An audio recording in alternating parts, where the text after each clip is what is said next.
And we're live. Hello, hello, hello. I'm hitting live on mine. It's not live on mine yet. Oh. Now.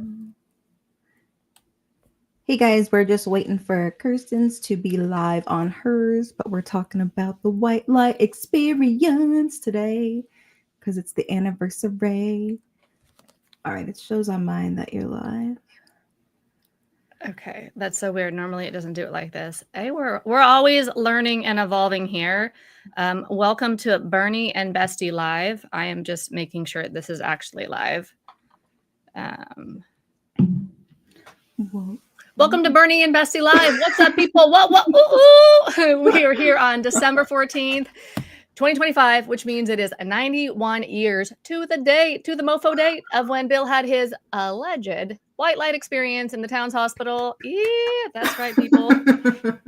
What's up, party people? Oh my goodness. What is Are we that? sure? Are we sure we're like totally live in all the places? Because I don't see it on my YouTube. Really? It's showing up top on mine. Where did my phone go? I don't know where my phone is. I literally just sent a text message before we hit. Oh yeah, I see it on my YouTube now. Okay, good. There it is. Yeah, okay. Okay, cool. Yay. It's weird because because I didn't kick this one off. You kicked it off, right? So, okay. I'm learning. Okay, so really, we're so glad you're here today. I'm so glad you're here today. We want to do a deep dive into Bill Wilson's alleged. I have no reason to believe that he didn't have this spiritual experience, but I wasn't there. So Bill Wilson's alleged spiritual experience. And yeah, so some of the things that I wanted to talk about today is just deconstructing his white light experience, looking at how that was the core, essentially, the prophecies, like proof that his idea had merit and therefore should be institutionalized, like in the legal system and the medical system and the rehabs and all of that. And yeah, I wanted to go through a little bit of looking at Jung and break it all down and see what everybody else here thinks. Sounds good to me. I know I'm going to learn some things today just based off the conversation we had before we hit live. So I am ready to learn and ready to rumble. Let's get ready to rumble. Like I said, okay, so anybody here watching today, did you bring your own belladonna? That's what I want to know from the top. Did you bring your own belladonna? Whether you are watching the replay or whether you're here live with us, I did bring a little liquid today. It is not belladonna. It is coffee. It's coffee with butter because I ran out of my MCT oil, which is on the way. But it's coffee with butter today, guys. Nice. It's a vibe. Oh, well, I have my coffee with loads of sugar, my water, and my bong, so I'm good. All right, cool. So what do you think about the spiritual experience? I just want to check my Facebook and see if it's there. I feel like I'm having a technical difficulty I want to look into. Yeah, it's weird because I didn't see it on my YouTube, but I see it on my Facebook. So I don't get it, but so for the spiritual experience, like I said, I was looking at the appendix 2 in the big book where, they kind of clarify that the spiritual experience doesn't have to be this big white light experience like it was first explained in the beginning. And, I think it's just one of those things that it's like, there's just so many contradictories in everything that I learned. But I know for myself, the way that it was explained to me was that I had to have a spiritual experience to have a complete psychic change in order for the program to work for me. And that if I didn't have that complete psychic change, then I wasn't going to be okay, because it was like that saying, you just have to change everything that I forget the exact saying, but it's basically to change everything that you are, right? And until you have that complete psychic change, you're still that quote unquote, spiritually sick, suffering from that spiritual malady type person. So for me, I really believed that the spiritual experience was critical and crucial. And I felt like I never had it. I would kind of like make it up in my head. Sometimes I'm like, I think that was it. I'm like, I feel good today. So maybe I'm having my spiritual. And it was just one of those things. I wanted it so bad because, again, that's supposed to be the quote unquote cure that's supposed to rid me of this spiritual malady. But I never had it. And I think always wanting to have it, it just, always wanting to have it was one of those like preventatives from me getting anywhere, feeling like I didn't have anything. Yeah. It's funny, like right before we hit record, we both talked about how we just both recently read The Spiritual Experience from the back of the big book of Alcoholics Anonymous. I read it this morning, and yeah, he's like, the term spiritual experience and spiritual awakening are used many times in the book. Upon careful reading, shows that the personality change, we're talking about that cult persona, the personality change. So Bill's talking about, he's trying to convert you, right? The personality change sufficient to bring about recovery from alcoholism. Now that's a truth claim that there is no scientific proof that truth claim is true. He says his ideas as facts. So he says the personality change sufficient to bring about recovery from alcoholism. First of all, we don't even use the word alcoholism in the United States of America these days in 2025. I apologize if in your country that is a valid diagnosis. So the personality change sufficient to bring about recovery from alcoholism has manifested itself among us in many different forms. And then he talks about like the educational variety or like whatever. I think he realized that so he has what's called like this prophecy experience. Are any of y'all here reading right now? I know we have the Deprogram book club. We're reading The Demon Haunted World by, where's the camera? Demon Haunted World by Carl Sagan. Is anybody else reading this book right now? So if you don't know, I have a deprogramming book club. It's in the Deprogram Lounge, which is a free group. The book club is free as well. Next Saturday, we're unpacking The Demon Haunted World by Carl Sagan. It's about critical thinking. And I highlighted a page in here that I wanted to read, or I should say where I'm actually at reading it. Hold on, let me mark my page. Okay, so this is something that Carl Sagan says in his book. He says, think of how many religions, and I'm counting AA as a religion here. I'm talking about Alcoholics Anonymous and 12-step religion when I say this. Think of how many religions attempt to validate themselves with prophecy. What is prophecy? That is when the leader, the cult leader, the religious leader, whatever, has a vision for humanity. And we know that Bill had a vision, right? We'll get into later whether or not that vision was medically induced or whether that was like what that was. Bill had a vision for humanity, right? So his vision was he saw allegedly a chain reaction. Have you seen this quote? A chain reaction of one alcoholic helping another to essentially convert them into religion. So then he talks about there are no forbidden questions in science. There are, according to Carl Sagan, which I agree with, there are no forbidden questions in science, no matters too sensitive or delicate to be probed, no sacred truths, the openness to new ideas combined with most rigorous skeptical scrutiny of all ideas. Yeah, so science is not,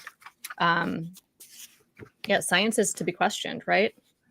And then here's another thing I want to read from this book before we move on. Let me know if you're in the Deprogram book club. If you want to join, it's free. It's at sobrietybestie.com. And you can sign up. It's inside the Deprogram Lounge. But let me know if you're already reading this book. Some of us are. So it says, Scripture is used to be divinely inspired. Did anybody else think that the big book was divinely inspired? I was in on that mythology. That was part of my indoctrination process, was that the big book came, that Bill channeled God to write the big book. And like literally when I was crying on his grave in East Dorset, Vermont in 2018, I was like, thank you for channeling God's wisdom into the book and saving my life. And I meant it. And now I'm like, wow, true believer vibes. So it's crazy how we can come to believe a bunch of baloney and then we could unbelieve the baloney, right? Yeah. So Scripture is said to be divinely inspired. Check. A phrase with many meanings, but what if it's simply made up by fallible humans? Miracles are attested, but what if they are instead some mix of charlatanery, unfamiliar states of consciousness, misapprehension of natural phenomenon, and mental illness? Things that make you go, I saw this comment. I just wanted to add it here. It's Harry said, my sponsor is mad at me because I pointed out that it's been 91 years since Bill Wilson had a hallucination. But that's awesome that you have a sponsor and that you're here. So thank you. You know, what's so funny is like in the big book, in Bill's story, right? He says to Dr. Silkworth, was that a hallucination? And then what does Dr. Silkworth say? Good old Dr. Silky is a gaslighter in this moment. And he says, no. But we know that he was on multiple hallucinogens at the time. In fact, I put together a little cocktail so we can just do like a quick recap. I mentioned this on Thursday on my live stream, but I'll just really quickly. He was on, as we know, belladonna. Where do I have that cocktail? He was on acute withdrawal he was acutely withdrawing from alcohol. He was on, likely because it was the town's Lampert belladonna treatment, the opioid morphine to sedate him, a deliriant intoxicant, 2 of them. Belladonna is a deliriant, so he's delirious. 2 different deliriants, belladonna and henbane. Hypnotic sedation, that's chloral hydrate and paraldehyde. And then his neurological system was stimulated by strychnine. He was getting strychnine every 4 hours if he was getting the proper protocol, right? This is what it is.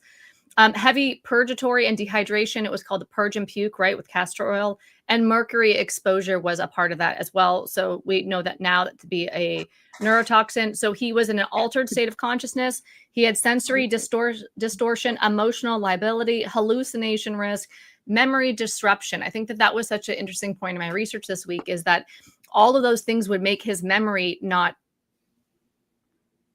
a valid source, right?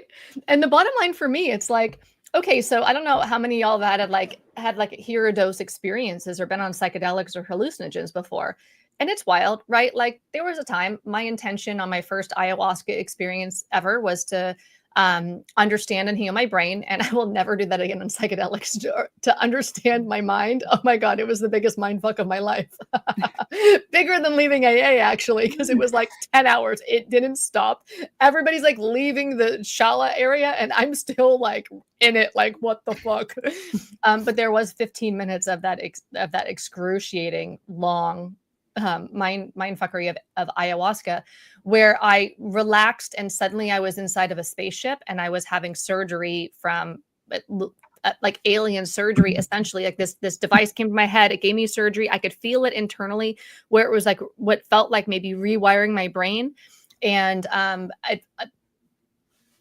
that was a really cool experience. It was one of the coolest experiences of my life. I was not scared. It was really fun. It was really interesting. I remember it completely vividly, like what the inside of that spaceship looked like, my alien surgery. Let's do like quotes, my alien surgery.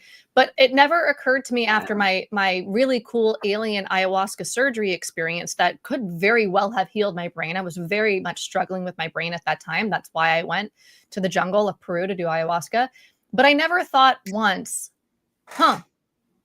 I need to preach this solution to a brain that needs a healing to go into a rocket ship and have surgery. Right. And I want to get people court ordered, and I want to get it into the medical institutions. I want what?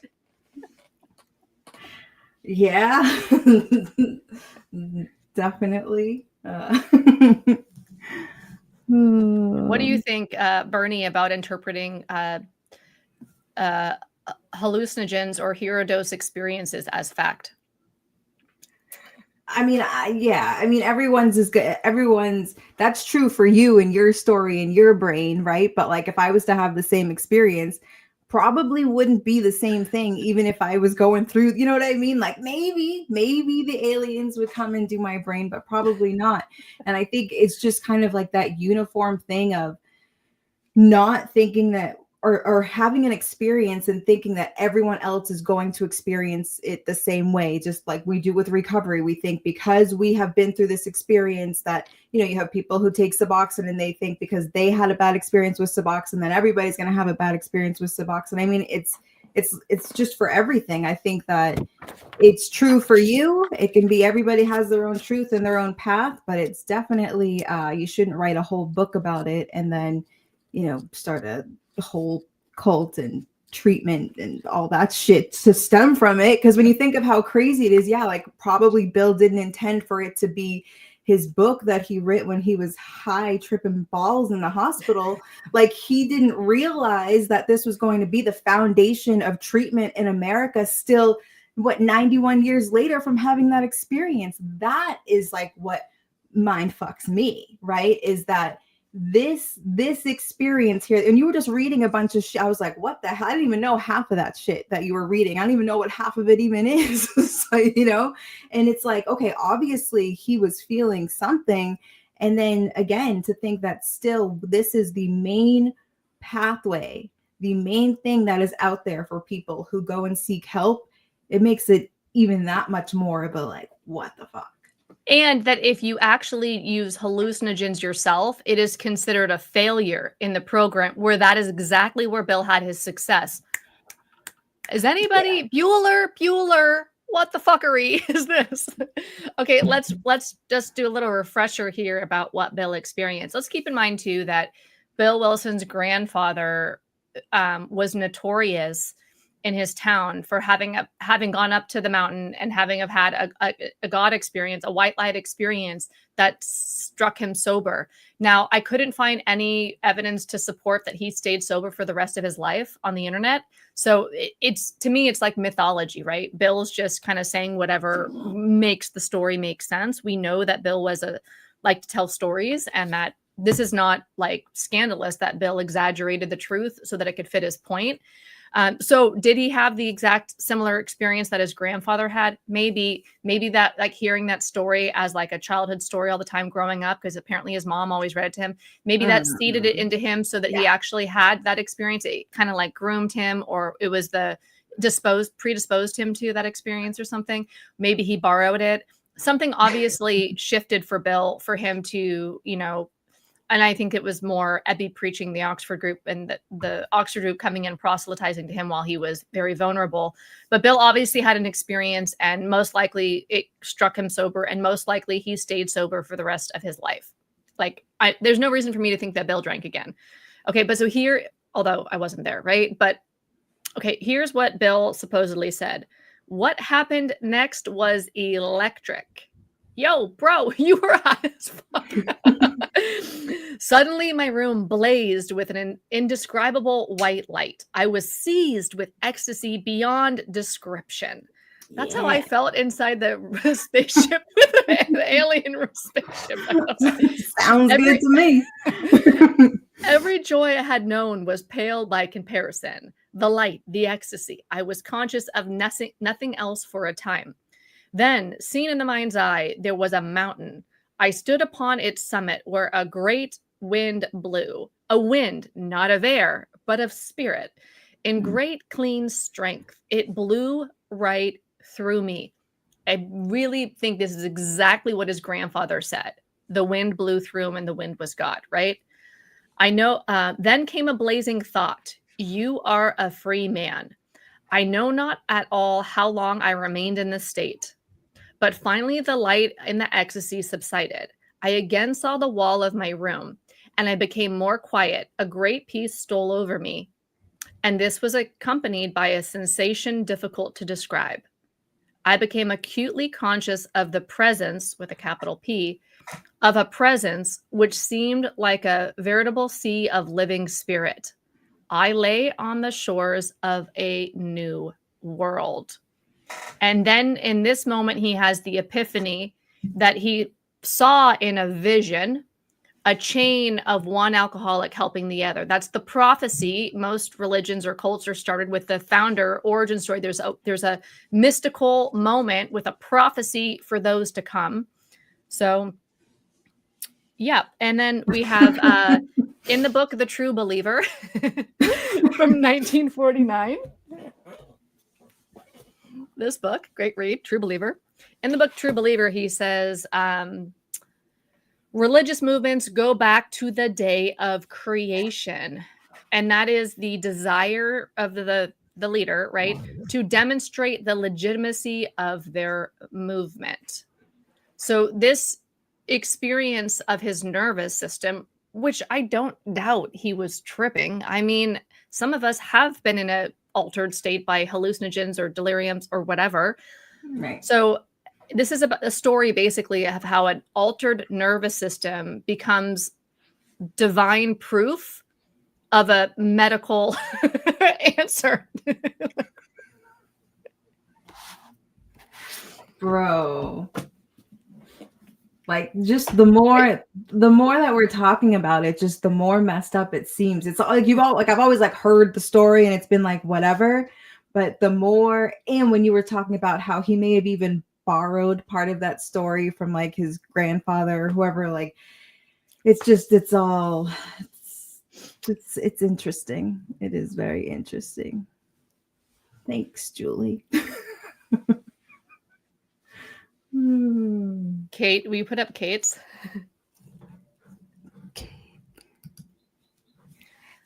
Kate says a spaceship was involved, rocketed into the fourth dimension. Yes, I had a spaceship experience of my own. I felt the presence of God.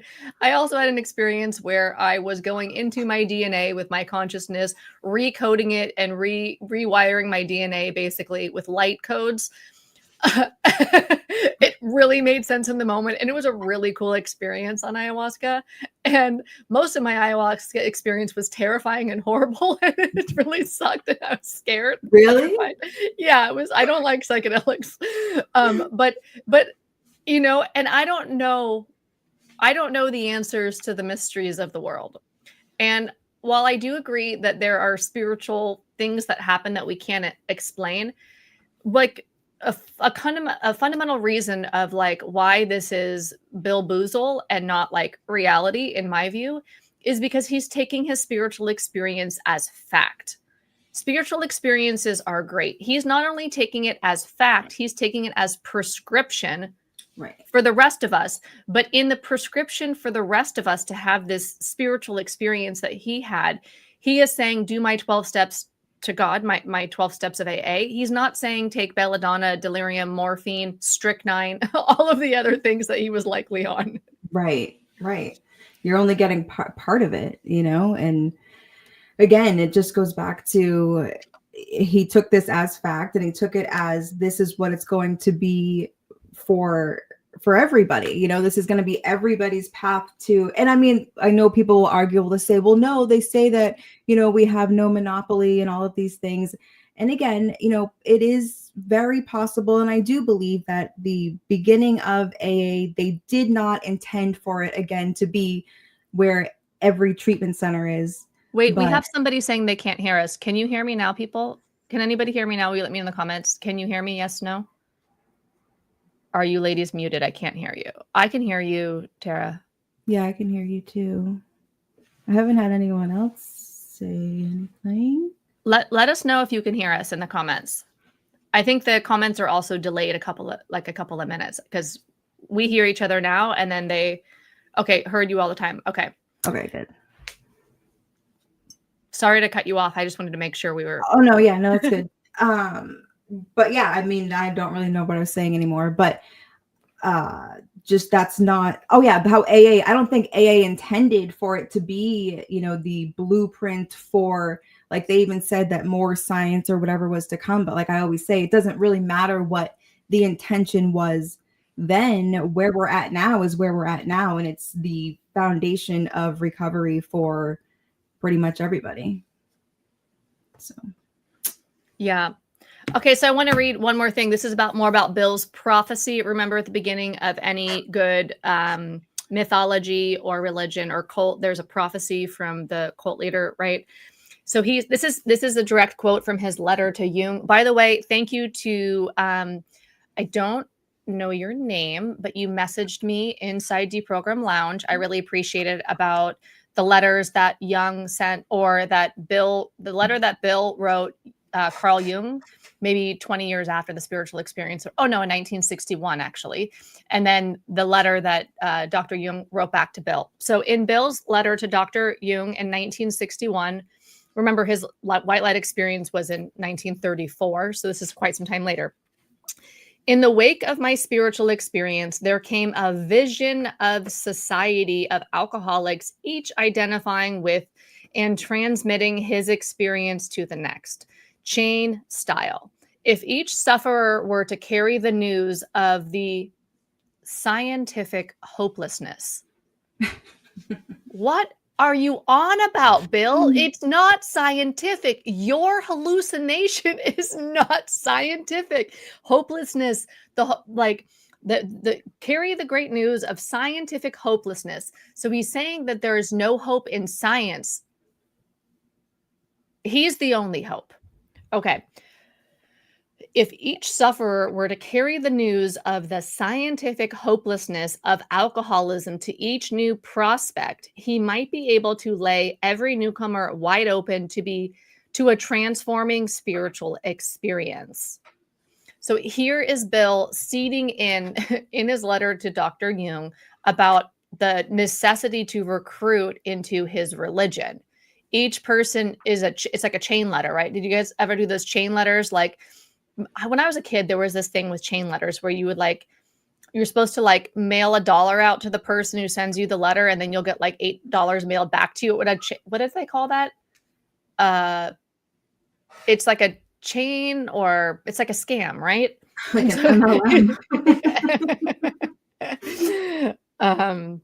Yeah, I don't want to read all of his. I mean, he goes on and on and on in his like his letter to Dr. Jung. And it's like all him trying to indoctrinate like his way is right, as if he's trying to get validation. And Jung doesn't validate him. He doesn't say, you're right, Bill, your way is the right way, Bill. And of course, Bill is talking about Roland Hazard. So here's how it all came about. This whole like Bill basically allegedly had a God moment on hallucinogens and is trying to validate it somehow with like credibility through, I don't know, a psychiatrist, Carl Jung, right? So the first step in this chain, Bill's little chain here, is Roland Hazard was treated by Jung in Zurich, 1931, 1932. So a couple of years before Bill got sober. Jung told Roland that he would need a spiritual experience. He said religious experience, actually. And then after that, Roland joins the Oxford group. He then helps Ebby. And we know that Ebby was in the Oxford group because the judge told Ebby, for, I think it was public drunkenness, you can either join the Oxford group or you can go to jail. And Ebby's like, bro, I'm going to go get religion. I'm not going to jail. And then Ebby recruited Bill Wilson into the Oxford group. And then Bill kind of pretends that like this whole conversion experience he had through the Oxford group while on hallucinogens is actually his idea for a movement. Like, it's like, make it make sense. So, yeah, what do you guys think about this? Let's see what people are thinking. That's insane. It's wild. Did you guys feel that the spiritual experience, like having that complete psychic change, did you think that was mandatory for your recovery? Like, did you feel that if you didn't feel this something that you weren't really healed? Was that a big factor for anybody else? I know for me it was. Was it a thing for you, or did you feel it so you didn't have an issue with it, Kirsten? I have spiritual experiences all the time. Like, it's not where I feel the wind of God blowing through my cells. Those the experience that Bill's referring to, I've only had on the 3 times I've done a hero's dose of psychedelics. The first time psilocybin mushrooms, and the second 2 times ayahuasca. I had experiences like Bill's talking about. To me, Bill's talking about a psychedelic trip, a hallucinogen, he's talking about like a hero's dose. Like, he's drugged out. We know he was drugged out. And so I've had experiences like Bill's referring to where I feel things like blowing through my body. Like, suddenly I'm on a mountaintop when I've been like in a psychedelic experience, right? Now, as far as actually just like your day-to-day spiritual experience, I have those all the time. And the way that I interpret, like, meaning for me, it's a physiological feeling in my body. Jung called it the numinous. Or numinous is an actual word. Let's look at the definition of numinous so I can actually just read it to you guys. So numinous, according to Google AI, is numinous describes something that evokes a sense of the divine, mysterious, or awe-inspiring, suggesting a supernatural presence or powerful spiritual quality that both fascinates and overwhelms, often blending feelings of dread with profound attractiveness. Popularized by the theologian Rudolf Otto, the term relates to experiences beyond ordinary comprehension found in the religious setting, nature, art, or music. So Jung calls those, or they're called a numinous experience. Bill calls it a spiritual experience, or, well, originally it was a religious experience because it was having a numinous experience in connection to the Oxford group, right? So when it comes to a numinous experience, I have those all the time. I have feelings all the time where I feel connected to the whole, inspired, in awe. That might happen. It might be a moment in yoga. It might be a moment when I'm walking in nature. It might be a moment when I don't know, like there's all these like, so Bali is Hindu, right? And they have like a main god, but they have all these not other gods. They have a bunch of other deities or god-like things that all kind of are a piece of like the big god, right? They do all these rituals all the time. And so one of the things that you do, especially on full moon and new moon, is you do ceremonies where you put offerings on the ground for the lower gods, offerings up like higher up in your, like they have like ledges that you put the offerings on because they're doing the offerings every day, offerings to the gods. And so I stayed, for example, at this house that was right by a graveyard because it was right at the ocean, like during COVID, and this villa. And it was right, there was a graveyard right outside. And so I couldn't sleep the first night. It was like, and then the next day I said I couldn't sleep. It felt like there was somebody in my room or something. It was so weird. And then the staff was like, well, there's a graveyard across the street. There was probably spirits in your room. And I was like, wow, okay. So I was like, well, how can I appease the spirits so they let me sleep, right? Let me just go with the culture that I'm in. And so then I did a ceremony with them the next day outside my room where I put candy. You put like a piece of candy, you put a cigarette, you put it in this they have like little offerings. They're like little baskets basically, and flower petals are in there. And I did a prayer with them. I wore like some of the Balinese stuff where you have like a sarong in a certain way. And I went with them and I did prayers with them, and I did them in my head, and I did them in Indonesian because I can speak good enough Indonesian. And so I was like, okay, so please let me sleep tonight. Please, I respect you. Thank you for your land. Thank you for letting me be on your land. I did this whole, what I would call like a spiritual experience. And in my soul, I like felt something. Now, I don't know what that means as far as logically, but what I know is I felt in my body that I was connecting to something greater than myself. I was connecting to the ancestors of the land, to the culture, all of that.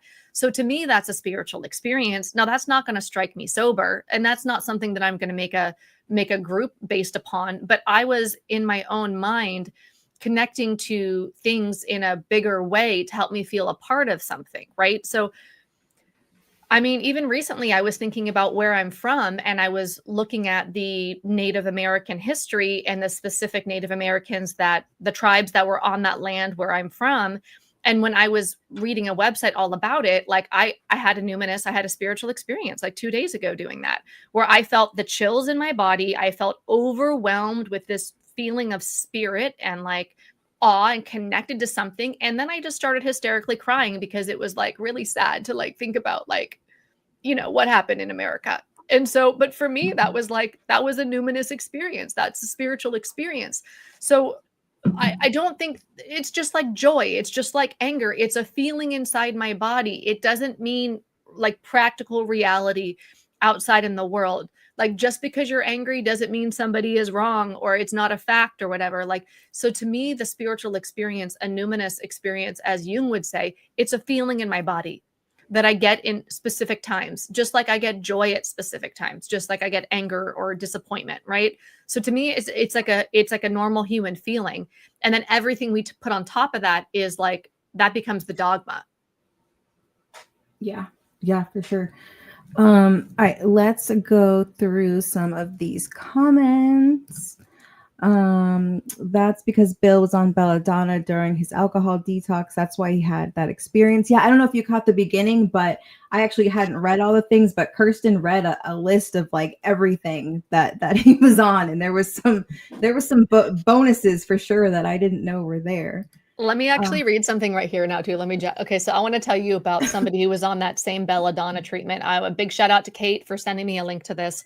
So, okay, so this is another person who was on the Towns Lambert belladonna alcoholism cure at the Towns Hospital. The same cure, we'll do cure in quotes, the same cure. By the way, he reported that the cure was 100% accurate. We still don't have a 100% accurate cure at all for alcoholism, but Towns Hospital did. Oh, by the way, you know what's really interesting about the founder of the Towns Hospital? He was actually a salesman. He was never a doctor or a medical person. He was actually a salesman before he started Towns Hospital. And he was actually he was arrested for conning people in the stock market, went to jail, had a couple different charges against him. And then right when he got out of jail is when he started Towns Hospital. Interesting fun fact. Thanks, Kate. Yeah.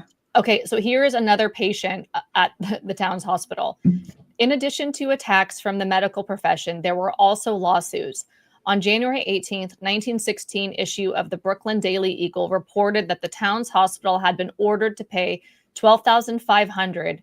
I don't know, maybe that's like $200,000 in today's money, I'm not sure, to Sarah A. Robertson in a wrongful death suit after her husband, Walter Robinson, had jumped to his death from a third-story window while undergoing treatment for alcoholism at the Towns Hospital.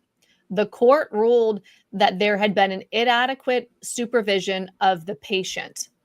So I don't know what happened there. And obviously that's horrific, but you know how sometimes on psychedelics, people think that they can fly? Yeah. This guy on the belladonna treatment jumped out of the window and died. And then she took the hospital to court and she won. Wow. Yeah. Never heard that story. Me either. I read it yesterday. Kate sent it to me yesterday. Wow.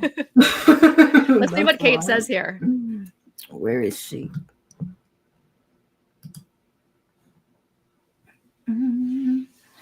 Bill never experienced a spiritual experience again. That's why he started taking LSD in the 50s under the care of Timothy Leary. AA members made him stop because it was a bad look for the program. Billy. It's so weird because they're so quick to bury the origin story of how it actually. We all know it says it in the big book that it was belladonna, and it doesn't take more than a second to Google and verify that belladonna is a delirium that causes hallucinations. But if you take a delirium that causes hallucinations, you relapse. But the whole program started that way. Yeah. Yeah, people are quick to dismiss it, and it's almost like when you bring it up, they kind of just dodge it, like they'll just jump to something else. They won't even really, it just doesn't even something that they really address. In my experience of going back and forth with people about it, it's definitely something they try to continue to hide and not something they want to talk about at all. I certainly don't miss the cognitive dissonance. And I think that's one of the things that I'm the most grateful for now being out of AA, aside from all the time I have, is to not be like trapped in, like blocked from critical thinking, to have like a fire for critical thinking and wanting to learn all the things and understand things and get to the root of things. Yeah. Yeah, like just being interested, like it's a topic that I'm interested, like reading, like I don't read, like that's not a thing that I do, but it's a super interesting topic to me now. And it's, like you said, critical thinking, to be able to have my own opinions and learn new things versus things that were just handed to me, All right, let's go through some more comments here. Lindsay said, when my spiritual awakening, best word I can find for it, and tripped down the truth rabbit hole, I was higher than a giraffe's pussy on meth. It did not go down like the 12 steps claimed it would. All right. Trish in progress says, or asks, is a spiritual experience the same thing as a spiritual awakening? They say we'll have a spiritual awakening in step 12 because we work the 12 steps. I always confused the two when I was in it, because it was like one of those things that, I thought that I had to have the spiritual awakening by the time that I was through with my steps. Like I thought, yes, like that spiritual experience, spiritual awakening would happen as a result of doing the steps. But so I guess to me, they were the same thing. I don't know. Were they the same thing to you? The way that I think about it is that as the spiritual experience is something that happens to you. It's the conversion experience. It's when you convert into the religion of AA, essentially, when they're talking about it in reference to their program. So Bill had his spiritual experience, his conversion into the Oxford group religion, where God's the wind he's feeling inside his body. And that was his conversion experience, his spiritual experience.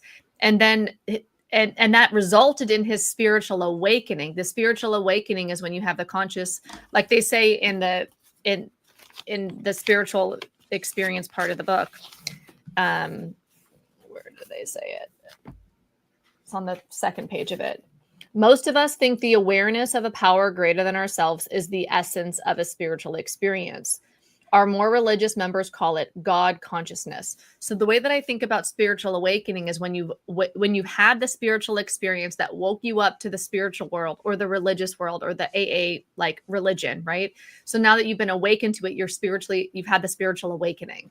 And so the spiritual awakening really happens that once, and then the spiritual experiences can happen over and over again. In fact, I would even argue that your spiritual maintenance, right, according to AA, you have to have your daily reprieve. You have to have, I mean, when I was in the cult within a cult that I was in San Diego, like they were saying, I need a spiritual experience every day.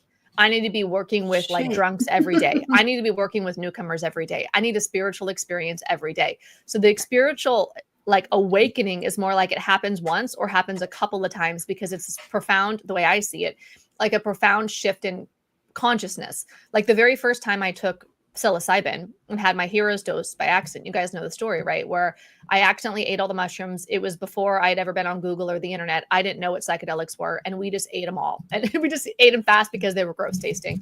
And the next thing I know, I'm no longer a human. I no longer have a body. I no longer have an identity. And when I came back from that what I now know is a hero's dose and spent 6 months in high school integrating, like, what the fuck was that? Where was I? Who was I? Like, so I had a spiritual awakening. And ever since that spiritual awakening that I had on that psilocybin trip as like a teenager, I've seen the world differently. So it kind of woke me up to the spiritual world in a new way. And then I've had, so for me, spiritual experience is kind of like a ongoing things. And then the awakening is more like that woke me up to things. And so I've had spiritual awakenings where I feel like I'm a whole new person after. I guess I had a spiritual awakening when I left AA and realized it was baloney. It was like, whoa, okay, now I'm like awake to something else here. Or maybe that's just like an evolutionary like shift. Did anybody else have like a big shift in consciousness when they left AA and realized it was baloney? Like, whoa, I just popped out of like my own butt. Like, what happened? I was in an ideology. Yikes. Yeah, it was like a slap in the face almost as I started to learn things. It was like I spent so much time trying to figure this shit out, thinking that this was the way that I had to save my life. And then the more information that I found out, like the more just so far from reality, thinking that this was like medical science, that this came from doctors because Dr. Silk, like, how did I get conned into one doctor's opinion and thinking that it was like the way that I had to live my life forever?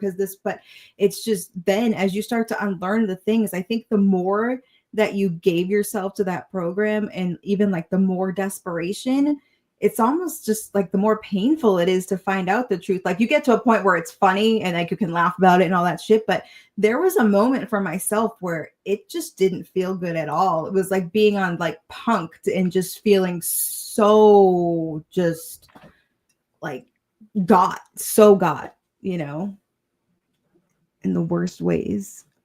Oh goodness. What should I don't know where we were. Is there any comment that sticks out to you? Maybe the Mr. Pugs one, Mr. Pug.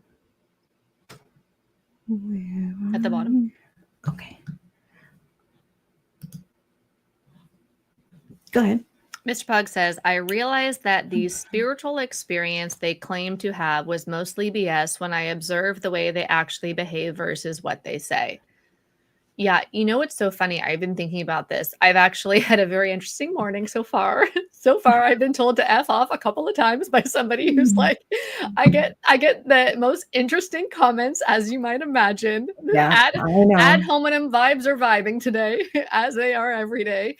And I just, I was like walking the other day and I was like, I think the most toxic relationship I've ever been in my entire life is the one I'm in right now with the trolls on the internet. Like Oh, the ones you're who gonna say an AA. I was like, yeah. no, not even in AA, because in AA I towed the line, right? I was in the middle of a boat. I was preaching, I was spitting the doctrine out. I was doing the thing. And I was a true believer. So no, in AA I had a lot of acceptance and belonging because I was Mhm. I was, I had abandoned myself and I was preaching the ideology. So I was accepted by the group because I abandoned myself and I put the group think as my own thinking. But Right. no, like right now, and like this guy, yeah, he just said a couple of times, F you, F you. What did he say? Something crazy. And what he didn't realize, he's like, she was never in AA. You're an effing this, effing that. I was like, except that I met her. It was about Lily. If you guys saw my podcast episode last week on Lily, I was like, except that I met her in AA and we went to the same women's group, because he was like, you don't even know if she ever went. Like, Oh my you're full of God. shit. And I was like, oh, well, so the weirdest thing is that these people who are having these spiritual experiences and spiritual awakenings are literally the meanest people I've ever encountered in my life. Now, that's not to say that AA people are mean, right? Right. Most of the people in AA are not trolling strangers on the internet. This is like the small few. And I would even argue that it's the ones that AA is not working for, that that they are being misled, that AA is a solution, and therefore they're not getting the proper help that they need. That can actually help them like travel better and treat strangers better, because they have a false, like, they believe Bill's prophecy, and it's actually just like, it's believing Bill's like origin story is as crazy as if I was trying to say that my rocket ship experience was the way to heal addiction. It's like, what?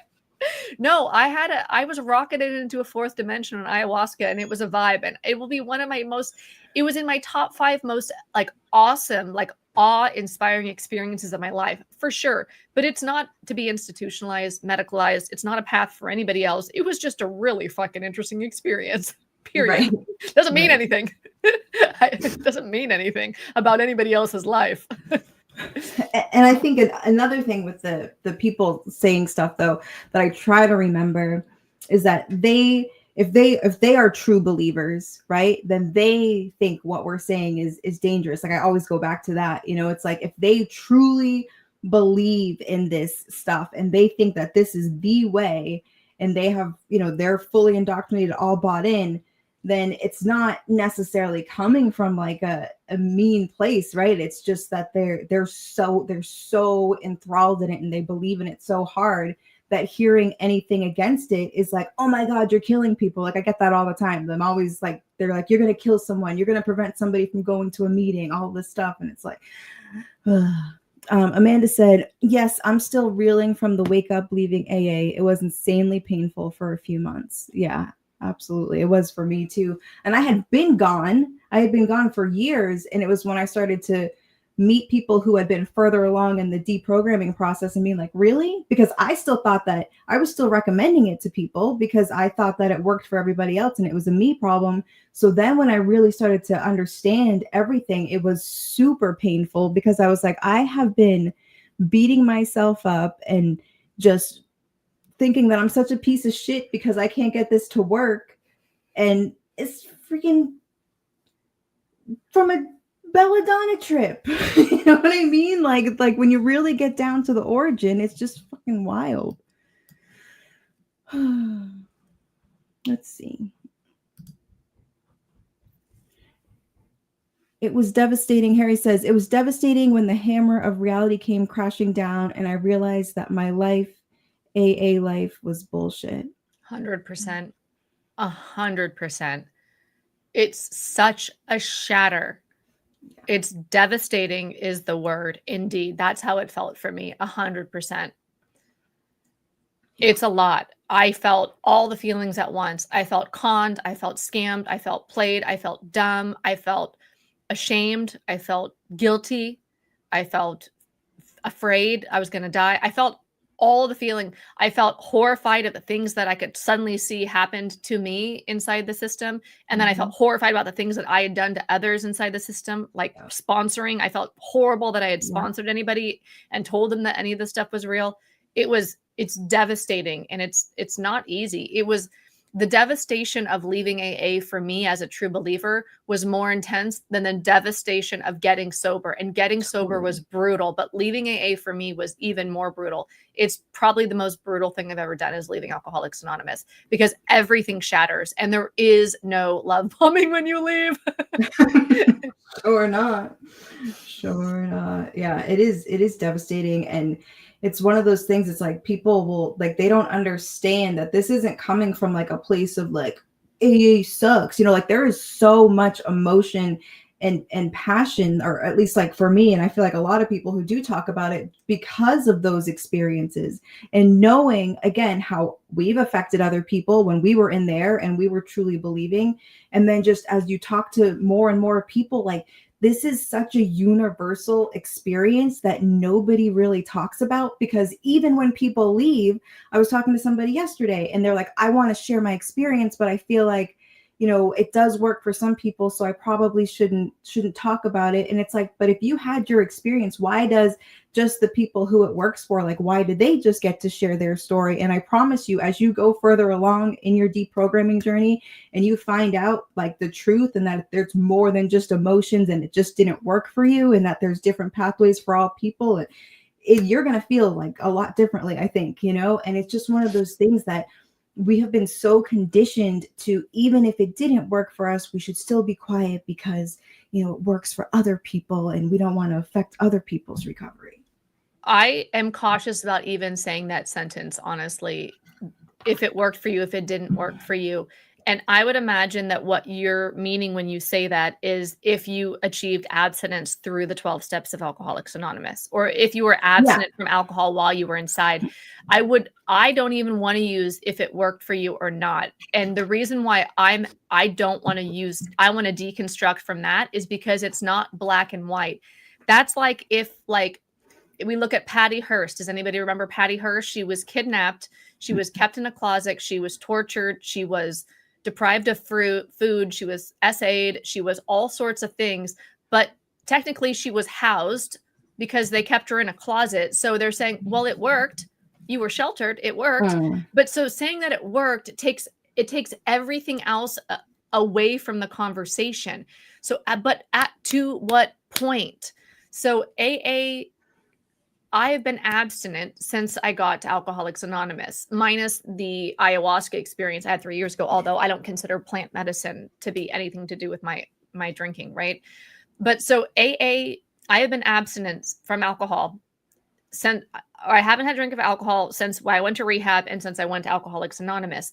But I wouldn't say that AA worked for me. I would say I got converted into a religious cult that possessed my mind, body, and soul for a decade until I popped out devastated and freaking the F out. So did it work? It's like, was Patty Hearst housed? Like, you're missing the point of the entire thing that I'm trying to say. It is harmful. Run. Right. It is not worth it. It doesn't work and you're worth it. Like, and I've been saying, like, I've gotten to the point where I've been saying, and even the people that it works for, I say, I still feel like it harms them, like that's been but it is like a process of talking about it. Cause at first it's like, well, some people say that it saves their life, and who am I to say that it didn't save their life and all this stuff. But it's like, the point that you're making there, and like kind of the point that is taking me a while to get to and to reach, is that it is harmful even for the people that it helps. And then breaking that down further from what you're saying there, and like, is it really even helps? Does that word even belong there? Right. It's just, that's like, That's like a lot to think about right now. Like that's like really like breaking it down and getting to that point of just saying that It's not black and white. It's like, and I always bring it back to like cancer treatment and like radiation. It's like everybody knows there's harms with specific treatments. And it's maybe it's a 3 steps forward, 2 steps back or whatever. And it's yeah, so just to say binary black and white work doesn't work. Like I don't yeah, even, to me, that it misses the point of where the harm comes in. And then even for some of the people who are abstinent, and I would even argue like all of the true believers, the people on the periphery are not going to be as affected as much as the ones that are fully inside, right? And so I would argue that it is harmful for everybody who's fully indoctrinated, yeah. whether or not they stay abstinent. Right.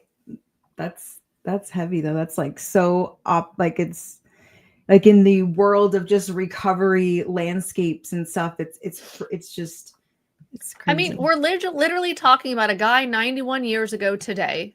Your boy Bill, 91 years ago on this day, December 14th, 1934, your boy Bill had a white like drug-induced God experience. And then he pretended that he wrote steps to access this God, but without using the substances that he was on. But really, he took the steps from the Oxford group because he was proselytized into the Oxford group while he was on those hallucinogens or those, right? And so he was like, and that's the path.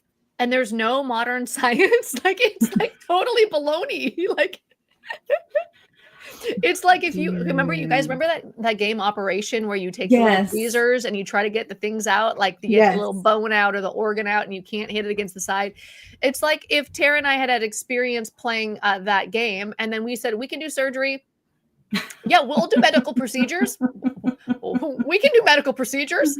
We have a say about medical stuff. Sure. It's fucking wild. Like I'm having my own experience right now, like really realizing just the magnitude of everything. Oh my goodness. Trish in Progress said, I had spiritual experiences this week. After listening to your podcast, I realized I didn't need those meetings. I know the truth, but went anyways. This week I started breaking free. Congratulations, Trish. It's quite the process, as you can sure that you're experiencing and hearing. Like I've been doing this for years, and right now I feel like my head's been spinning in this episode. Just it's wild. Yeah. I spent all day yesterday, like probably 10 hours researching this stuff because I wanted to go deeper into it for my own understanding. And I would say all yesterday I was having little spiritual experiences, if you will, like, whoa, whoa, whoa. And then to even see that Towns Hospital was a con artist. Like I was like, oh my God. So you got the guy who has the hospital is a salesman who just got out of jail before he launched the hospital. You have Bill, who's a salesman in the hospital, who has the same experience as his grandfather, where he's on drugs and sees God. And then he says, I have 12 steps to God, but you can't be on drugs. And actually, they're the same steps as the group that I was proselytized into when I was on those drugs. And hey, doctors prescribed my hallucination as a medical path. It's like, what? And I can still hear him now say, well, it still saved millions. Every time they say that, I'm like, can you please link? I was like, I hope are you referring to a randomized controlled study? If so, send your link. Or is this your opinion? And nobody ever writes back. Yeah, because they don't know. Oh, goodness. Tony said, the biggest mistake I made in near 5 years of sobriety was going to AA and taking step 1 when I've already been sober for 20 months without AA. I wasn't fully brainwashed. It's good. You weren't. You know, I got this comment yesterday. I actually want to read it right now because it is so in line with that one. Let's see if I can find it. Oh, yeah. This was on TikTok. They say, I knew it. They knew AA was like, a con, basically. I knew it because I was or harmful. I knew it because I was sober 14 years and then started AA, so no link with actual sobriety. After a year, I left and was flooded with guilt and shame, not because of sobriety, but simply because I was conditioned to be codependent that quickly. That's the harm, people. Got some good comments here. I guess we could just go through them quickly. I remember being at Oh, sorry. I don't know how to pronounce that. I'm sorry. Netta, we'll call it for short. I hope that's okay. I remember being at family events and saying some program thing, and I didn't understand the blank looks or even sympathy stare I got. They knew they were looking at a brainwashed out there person. Totally. It is so bananas. And there's like a thought-stopping slogan for everything. It just doesn't even make any sense. Live and let live. Oh man. Do you want to read that one? Mr. Pug says, what up, Mr. Pug?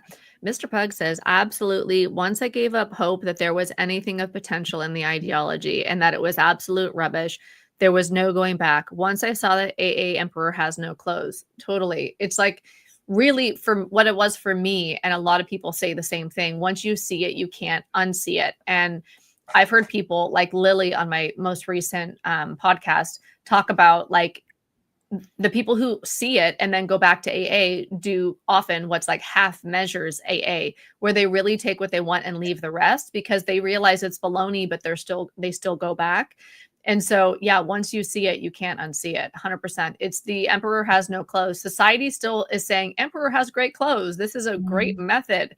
And then the rest of us are like, bro's naked. Like, are we not allowed to talk about the fact that you guys are all like, you say that we're insane because we leave? We're like, in reality, we are the sane ones here. We're like, there's literally zero science in it. Emperor's naked and it's mythology. It's as if we might as well just ask Santa to keep us like sober. Like what? Totally. Absolutely. Amanda Parker said, I cried for weeks because I knew I had inadvertently hurt others by promoting AA as the safest spaces around. When I left, I found out that my best friend was a predator, and I had told so many women that he was the safest person I knew. Oh, I'm sorry. I know. I mean, that's the rooms and the environment around the rooms is such a breeding ground for predators and for predators to succeed and be in like so able to be in touch with so many people because of sober time and sponsorship, right? Like the fact that they've been sober for X amount of years and helped so many men get sober, it becomes a validation for they're a safe person and somebody that you can trust. You know, it's the environment of the place. It's awful. I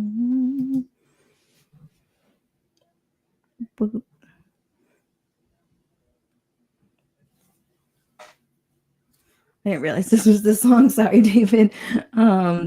One of the biggest challenges for someone who has years or decades in AA and steps into a healing path like psychedelics is the inherited dogma and shame that often arises up in the beginning of their journey. You're just getting high. You're relapsing. You're a liar. 1,000 meetings of liar, cheat, and thief. A drug is a drug. Yeah, absolutely. Often shows up. 1,000 sin-based inventories. Where was I selfish, self-seeking? Totally. Absolutely. I 100% agree with that. Like they say, even in the rooms, they'll say a head full of AA and a belly full of beer. Like once that's in you, you're never the same, especially in the beginning when you're, trying to get out of there and trying different ways. It's haunting to say the least. And you have to do some little cognitive dissonance mental gymnastics where you are in denial of the fact that Bill Wilson, the savior of Alcoholics Anonymous, did LSD at 20-ish years sober at the VA hospital, right? So you have to like put that actual fact out of your mind so that Bill is still sober and you're not, even though you did psychedelics, but Bill did. And I don't mean his belladonna white light experience. I mean his LSD experience, like 20 years into his sobriety. You have to put that fact over here, do a bunch of little mental gymnastics, and then tell somebody they relapsed if they did a psychedelic, even though in your mind, Bill is sober and he's the prophet. But it's like, that's why I'm always like, Bueller? Like, is anybody fucking home? Yeah. No, we're not. But that's the thing. Like, we're not home when we're in it, right? A lot of us. I mean, I knew that Bella did LSD when I was in AA, but I still felt like psychedelics would be a relapse. And it's so funny. I told my one of my sponsees was like, I want to do ayahuasca. I'm like, that's fine. We'll have to start your day count over if you do, though, because that's technically a relapse. But do what you want to do. I'm not telling you not to do anything. And if you do, have fun. Have a great time and come back and let's. And if you want to come back and work with me, I'm here for it. But that would be starting your day count again. That's literally what I told her. I've since made amends. And it's so funny because after I left AA, then I went and did ayahuasca, and she's like, I can't believe you're doing it before me. I'm like, I know, your sponsor went rogue. And then she did ayahuasca too. And then we came together, both as AA escapees, talking about it. And it's not like I had plans to do lots of y'all, I did psilocybin in the 90s, and I did ayahuasca in 1 week a couple of years ago. Like, I'm not seeking out these experiences. I just don't consider them to have anything to do with anything. These are about expanding consciousness. They're not about being trapped in the hopeless condition, right, of alcohol. Do you want to take this one? Katie, what's up, Katie? It says 3 weeks out, and this is a rough ride, 100%. Going to gift myself your course, Kirsten. My head feels super fragile. I think I still believe I'm an addict.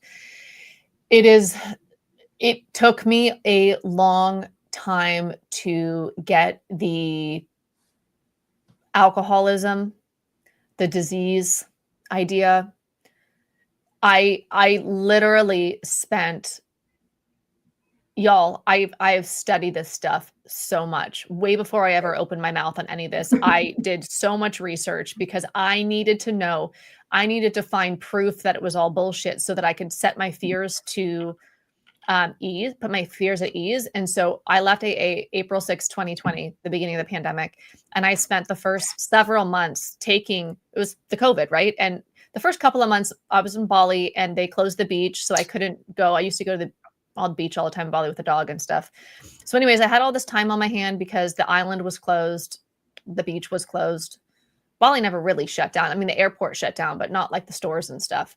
Anyways, I took all these therapy and like mental health professional courses. I'm not a therapist, but I took all the courses that were about addiction recovery, the nervous system, neurodivergence, all of these things. I took all of the addiction courses I could find that were for therapists and mental health providers. And as a therapist, I think you're supposed to get 30 units, 30 hours every 3 years to keep your certification or your credentials updated. So 30 every 3 years. I was doing like 50 hours a week or like 80 hours a week of these courses that you're supposed to do 30 in 3 years on, right?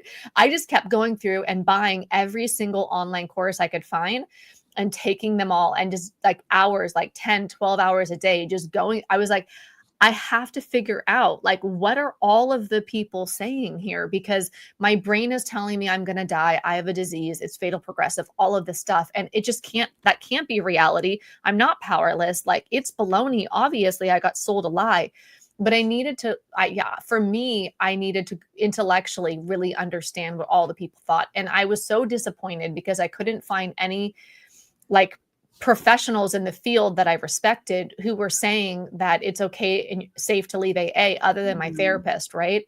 And so that's part of my motivation to my mom's like, what if you stopped calling it dissenting? What if you started calling it something that isn't tied to AA? I'm like what, Mom? And she's like clarity. I'm like, yeah, like recovery clarity. And so yeah.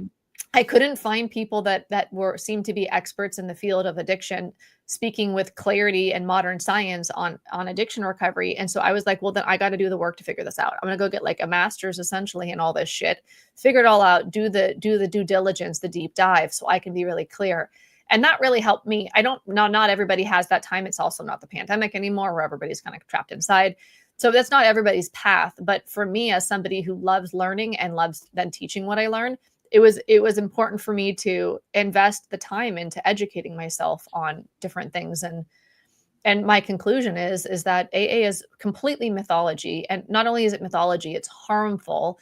And not only that, it literally, in my mind, where I stand today, it has nothing to do with addiction recovery. It literally is it's a cult. It's coercive control. So when I say cult, I mean it's coercive control. There's indoctrination. There's an ideology that's going to possess you if you're a true believer. And then it's a religion. It's a path to God. And it's not to say that you can't use a cult or a religion to get sober. Right. There's a very small, like, effective rate of that.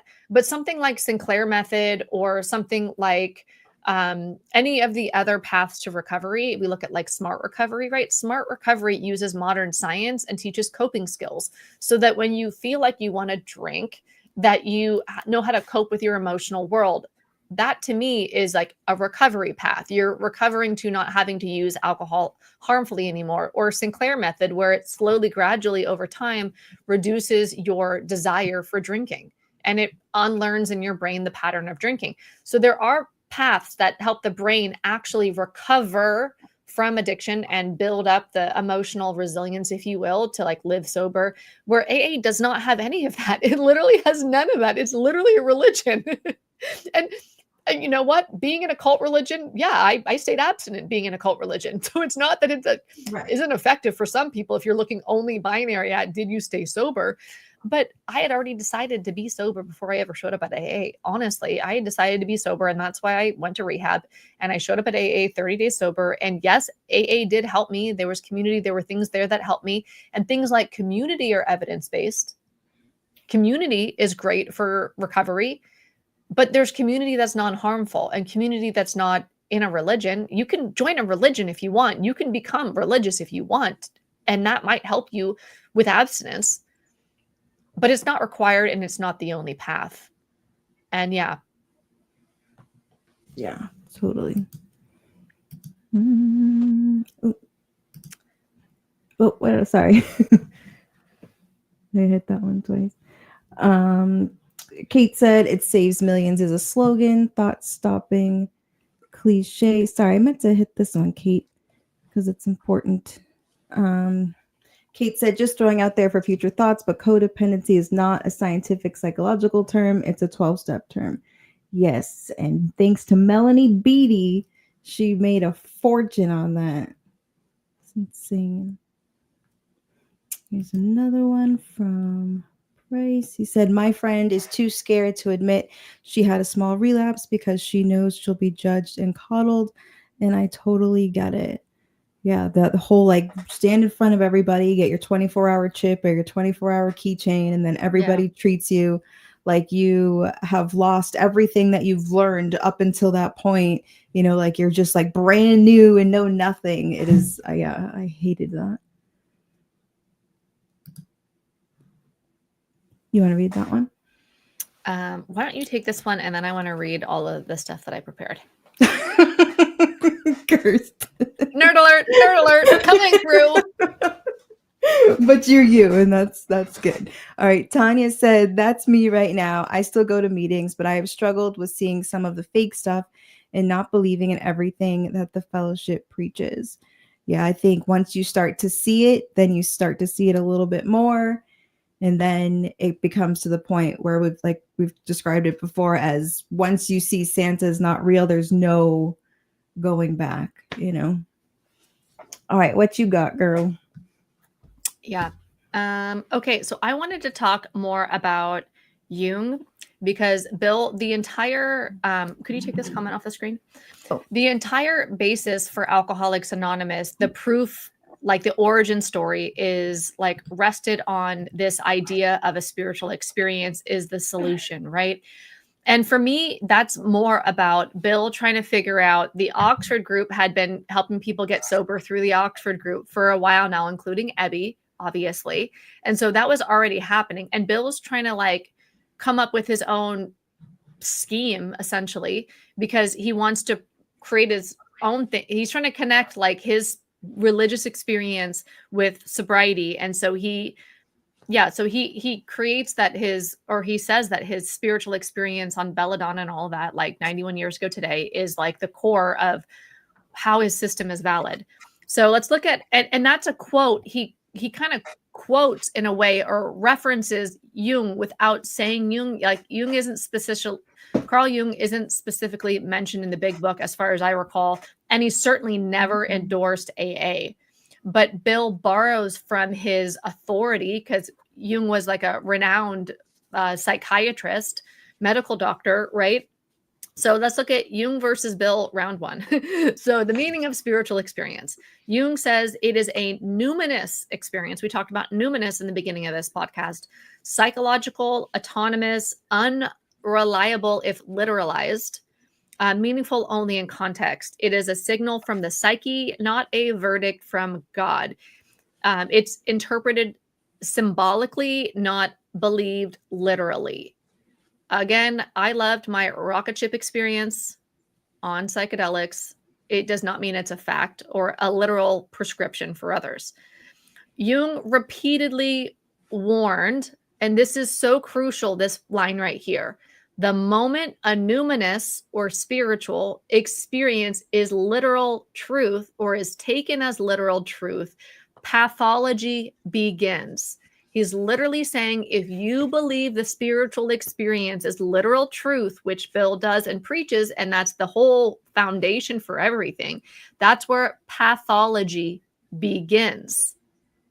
Jung, everything that I've studied about Jung, which is y'all listening, watching, might know a lot more about me than Jung, and definitely let a sister know about it then.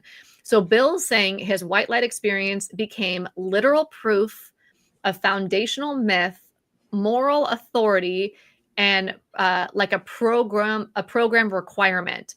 It was treated as evidence of God, validation of his path or the steps, justification for surrender, and a template others must follow.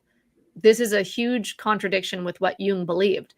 Jung warned about archetypal possession. So we've talked about ideological possession, at least on Sobriety Bestie podcast before, and that comes from Jung. Let me know if you remember any of the talks I did on ideological possession, where I was like possessed by the ideology of Alcoholics Anonymous. It was running my life and my mind and my thoughts and my feelings and all the things. That idea of ideological possession actually comes from Jung.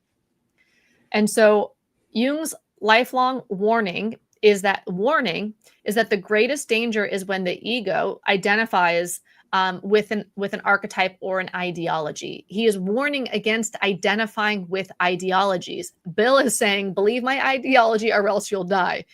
So Jung explicitly warned against prophets, founders, chosen messengers, people who believe they carried the universal truth. He called this ego inflation, archetypal or ideological possession, or what was called like a mana personality. And so Bill centered AA's origin story on his experience. He positioned it as a turning point for millions, and he became the symbolic father of the movement. So he's codifying his interpretation while he's on these hallucinogens as the one and only way. So Jung is all about individuation. My understanding of Jung's worth, it was all about individuation. And Bill's path is all about submission. It's like the literal opposite. So Jung's life work is about individuation, differentiation, self-trust, conscious integration. Like you have your conscious and your unconscious, like integrating personal meaning and psychological maturity. The goal is a person who could stand in relationship to the unconscious without being possessed by it. The AA structure is powerlessness, surrender of self-trust, authority transfer, moral inventory under supervision, and dependence on the group and sponsor. Oops, I lost my place. I mean, the more I look into it, I'm like, it's the opposite. AA is the opposite of individuation. Jung believed that healing increases psychological sovereignty.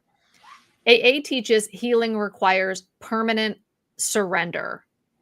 This is just another contradiction.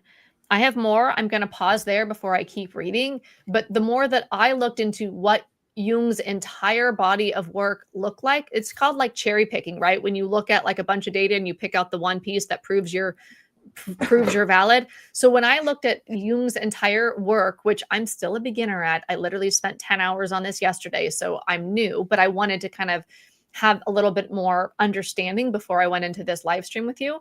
and you might know a lot more than me. And if you do, please, whether you're watching the replay or here live, let us know in the comments, especially where I'm wrong. I love being corrected. So it's not, I don't know it all.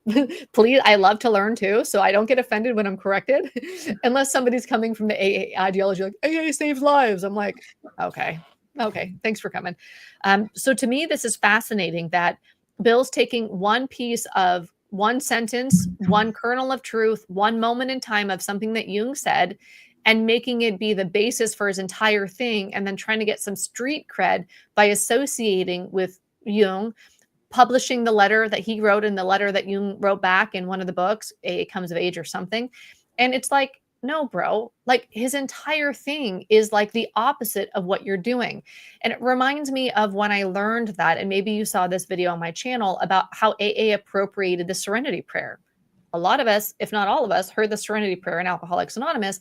It turns out the writer, the guy who wrote the Serenity Prayer, was actively against Frank Bookman, who was the leader of the Oxford group where Bill got sober. So to me, it's all this like appropriating these like people and then taking it the opposite way.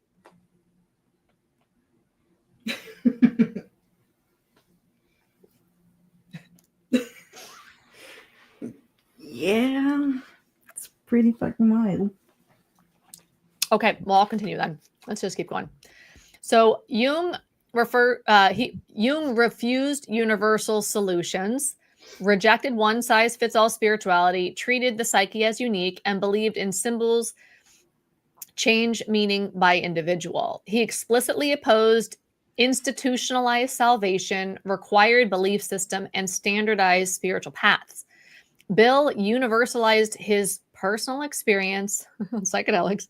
He codified it into the steps, and he framed it as life or death. The embedded thread is jails, institutions, or death, obviously. Essentially, to drink is to die. Rarely have we seen a person fail. Jung never threatened people with death for psychological non-compliance. This is coercive control. It's not Jungian psychology. Jung would never have required a numinous or spiritual experience.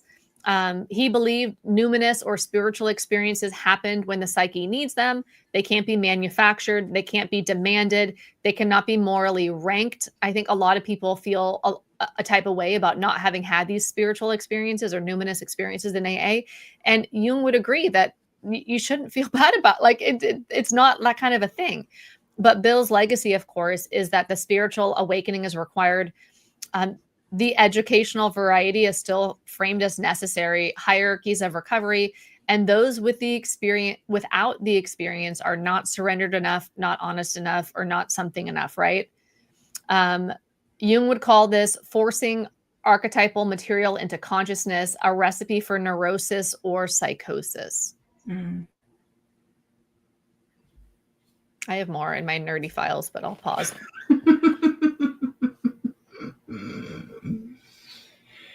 It is all true though. All the how Bill took all of that and just made it the standard, like they said, he standardized the experience. And yeah, I mean, it's still here. It's 91 years later from that thing. It's still rampant everywhere. I was just looking at a bunch of sober houses and like all of their requirements to go to meetings and get a sponsor, like still here in 2025, that is the most recommended pathway. And then as I've learned today, like it wasn't just, he had a little belladonna, like it's just, the more that I think about it, the more messed up it really is, like to think of how everything is based off of this. It's not just like people try to make it seem like, oh, A is just a choice and you're just, it's a choice among many, and they say that they don't have a monopoly and you can choose. It's not really a choice though. Like when you go for help, when you go to a treatment center, even if they offer other things, like majority of people that are coming to carry the message come from AA. You might get one other time, like it's just still so dominant. And when you just see the foundation is even worse than what I thought, it's insane. 100%. The more I dig, the more I realize like how backwards it is, and how no wonder why they have to say no outside literature. Seriously though, literally, like the more that you're reading, Oh my And God. if you leave, you're insane. But when you leave, you're like, wait a minute. It's just, I'm like speechless almost. It's wild. Yeah. I like went deep yesterday and I was like, whoa, it's like the more I look, the more I realize it's worse than I thought. I didn't know the town's hospital was kind of like set up as a sham. Yeah. And even Yeah. they had like, there's more about the town's hospital too, that like more receipts I have. Let's see.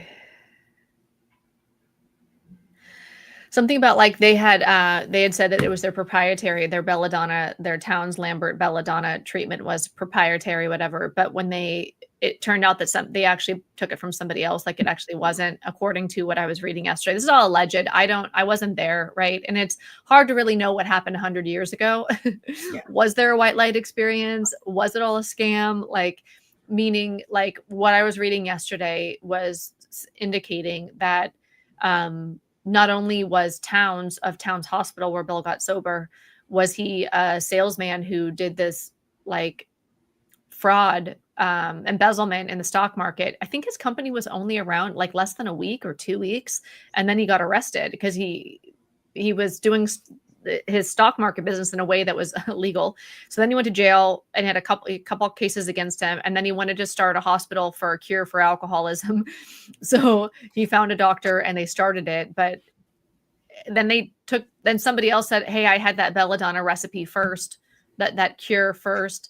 And then he's saying the cure is 100%, but even today, 100 years later, we still don't have 100% cure. So so we couldn't have had it 100 years ago if we still don't have it today. You know what I mean? Like, obviously that wasn't true. So it's like whatever way you hold it, whatever way you look at AA, you look at the origin story, you look at Bill, you look at the steps, you look at reality, you look at the science, whatever way you look at it, it's like, and the more you look at it, the more it's just like, I mean, you might as well just said, you need to create a relationship with the tooth fairy, and that's going to be your medical solution. And here's how you get close. Here's how you get tight with the tooth fairy. Honestly, I mean, seriously. And then even this comment here, Meg said, even a SMART meeting I went to was run by an ex-AA following the SMART format, but throwing out AA cliches. Big turnoff. Sad how AA infiltrates. And it's everywhere, even in non-AA spaces.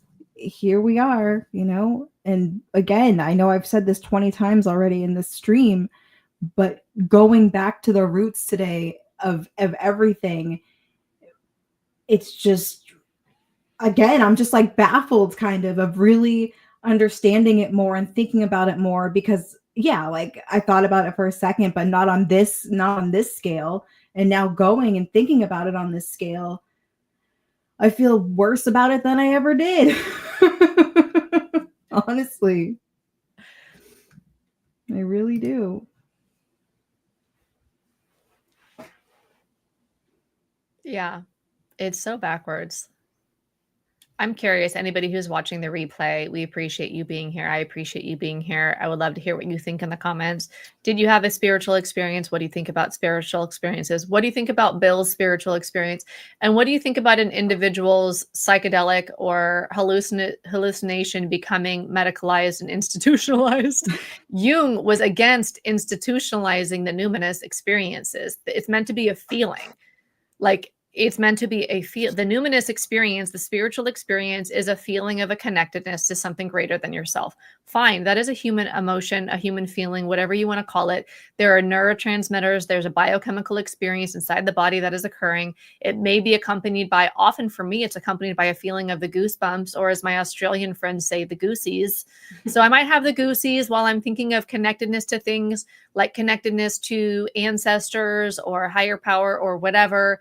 And so that is a real experience for me, but my numinous experience is not to be institutionalized. That's anti-Jungian psychology. He would never want that. So for Bill to take this idea from Jung and then say that that's the fact, he's actually like breaking the rule. Like, as he's like, the way he's doing it, it's like it's crazy pills.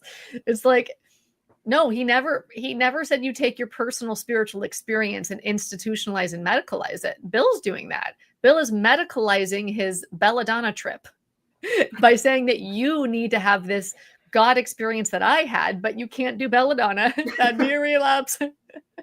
You have to do my steps to God. That are actually the steps that Ebby and the other Oxford group members were giving me while I was on the belladonna, but I'll pretend that they're mine. Yeah. The whole thing. It's like, yeah. Like I said, I'm kind of just sitting here like in it right now, to be honest with you. I mean, obviously I've known AA is not for everybody, and I've known that AA is harmful even to the people that it helps. You know, I've come to that realization, but to really just look at everything for what it is, like you said, when you're looking at whatever angle you look at it from, and I just have to say, how the fuck is this still the dominant shit? Like how, and despite everything that we talked about today, people will ignore it and say, but it saves lives, so who cares? Or the favorite one, if you don't like it, don't go. Right. Like, definitely not that simple. Definitely not that fucking simple. You want to toss up some comments? Yeah.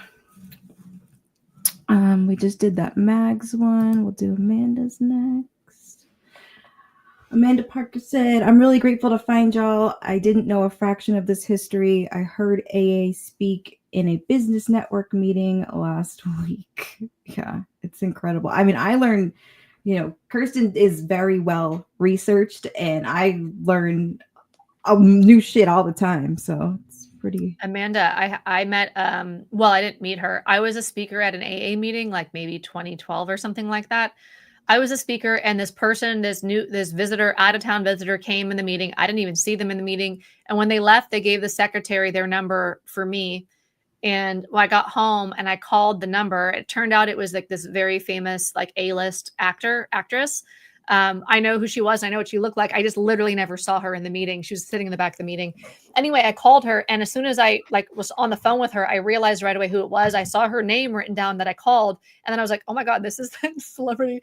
And she was saying she was on her book tour and she was promoting her new book, and she told me she deliberately put AA language all throughout the book so that her tribe would know that she's in the group too. She's like, that's how I can let people know, like, where I'm at and what I believe and what's true and like what works for me without having to like break my anonymity. And I was like, oh, okay. Now I think about that. I'm like, you speak Coltonese, you spread the Coltonese in your book, you use the slogans, people. Yeah, that's wild. And they will know it. We will, when we see it, we know it, Totally. It's wild. Nadine said, I had a spiritual awakening utilizing psilocybin, realizing everything I need is within me. Yes, absolutely, my girl. Absolutely. Blue Butterfly, what's up, Blue Butterfly? Great to see you here today. Reminds me of an L. Ron Hubbard bridge to total freedom. Totally. It's all just BS. He and Bill are both psychopaths looking for power and money. You're not wrong. There's a lot of truth to that. I feel like, yeah. And the thing about L. Ron Hubbard is he was like a sci-fi writer. You know what I mean? And I wouldn't mind these groups, these random fanatical fantasies. But the thing is that they're passed off as like real and true, especially like AA is passed off as like a medical solution that your therapist will like essentially recruit you to or whatever.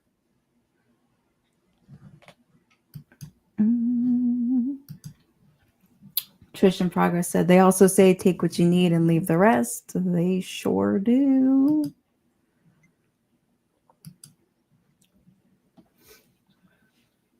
Emily in the South said, I think so many of us are seeking a support system after all the bridges we burned and are in need of deep healing from trauma from others and our self-inflicted trauma.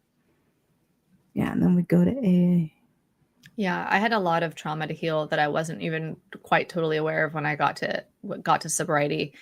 And that was a huge part of my early sobriety journey. And even later in sobriety, like, many years into sobriety is, I feel like my childhood trauma wasn't really accessible to be healed until I was about 5 years sober.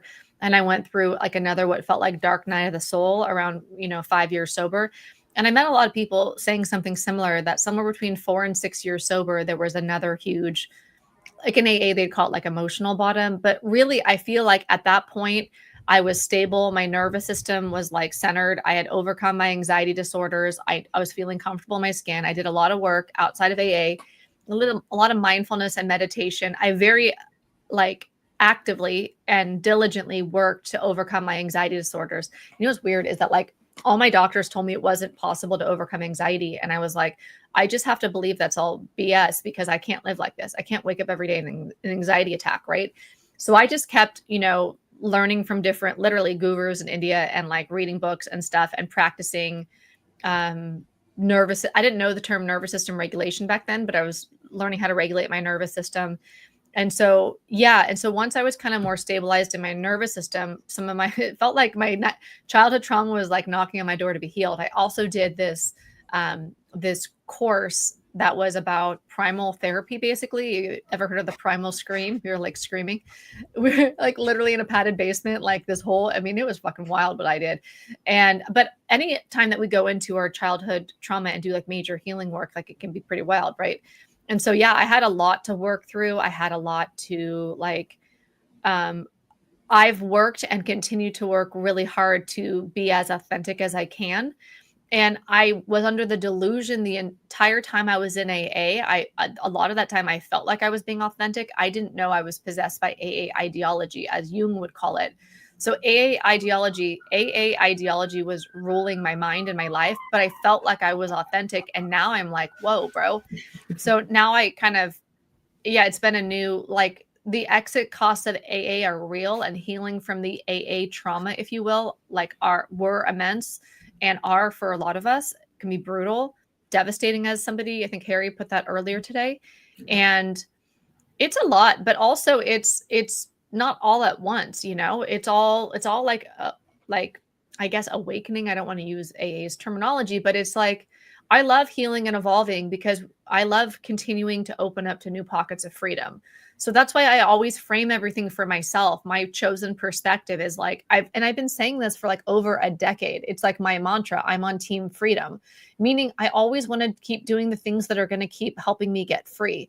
Yeah. So I like, literally, that's like how I see it. And my chosen perspective is like to be courageous. I want to keep being courageous so that I can keep evolving. I can keep accessing more parts of myself. I can keep feeling comfortable in my skin, or seeing the world in a more evolved way, or whatever it is. So I feel like for me specifically, I had a lot of healing to do, and I know a lot of us do. And I hear that in your comment.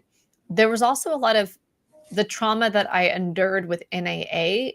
I'm still sorting through some of that, what I would call a PTSD, or like religious trauma. And the religious trauma piece, I'm reading another book. Oh my God. It's interesting. I'm like halfway through it. I'll tell you guys about it later. When Religion Hurts You. So the religious trauma piece for me is the outsourcing my agency to, I wasn't religious when I got to AA. So this idea of having to abdicate myself, or to surrender my thoughts and my agency and my autonomy to like a supreme being, or to a God, to my sponsor, to a doctrine, to an ideology. Like, to me, that's incredibly abusive. Like, to be told if I don't do that, I'm going to die. I'm still rewiring my brain so that I don't pray for guidance, so that I just kind of set my mind to, I don't know. It's like nuanced where I'm at now in my healing from that. But I've heard from a lot of people in the comments a feeling of just how harmful it is to be outsourcing our agency, whether it's to a higher power, or a sponsor, or the big book, or to the fellowship, or to the ideology of 12-step Alcoholics Anonymous. So to me, that's incredibly harmful, that instead of just deciding for myself, trusting myself, making decisions for myself, being a go-getter like I was before I got sober, it was, and yeah, of course I had a drinking problem and I needed help for that. But then to be trained, to be conditioned in my mind, to literally change my brain through AA ideology, the indoctrination process, to be disabled from my critical thinking, disabled from self-trust, disabled, and to not even see it. So there's a huge, like I would call religious trauma piece there where I am, what do we call it? I remember that word I just learned, that it's diminution. It's a new word for me, where myself has to lose its priority and I have to put the priority, principles over personalities. The priority is the ideology. And to me, that's incredibly harmful. And I think that that's the piece that nobody like really appreciates when they're in AA. When they come at me saying AA is not harmful, I'm like, actually, that's been very damaging for me in my own life. I can see exactly how that kind of conditioned thinking, it disabled my self-esteem. It disabled so much for me. It disabled my critical thinking, disabled my self-trust in ways where I couldn't even see it. So it was insidious, right? Cunning, baffling, powerful. And yeah, I think that that's the piece that doesn't get enough airtime that I think a lot of us are navigating. I have a lot of empathy for those of us who are trying to get our agency back and realizing that our brains literally have been changed to abdicate, to surrender our agency. Absolutely. And I will say that my brain was messed up and altered way more from that program than it ever was from chaotic drug use. I can say that with 100% certainty. For sure. Did you have anything else you wanted to share? Why, yes. Okay. So Bill took one sentence, one idea, one concept, and built an ideology Jung would have actively opposed, likely. Jung saw spiritual experience as a psychological event that must never be literalized or universalized. Bill Wilson literalized his experience, universalized it, and then turned it into a moral and survival, our life depends upon it, a survival requirement, which is the exact danger Jung spent his life warning against. So Jung worked to protect individuals from this ideological possession, and Bill built a system that institutionalized it. That's a Bill Boozle right there. And then he's trying to use Jung as credit that his system works. And it's just like. And you'll always see a stepper try and like say something about it, but what they say doesn't even, like, learning more about it, it's like that's not even close to what any of it was about. They try to sound all smart though.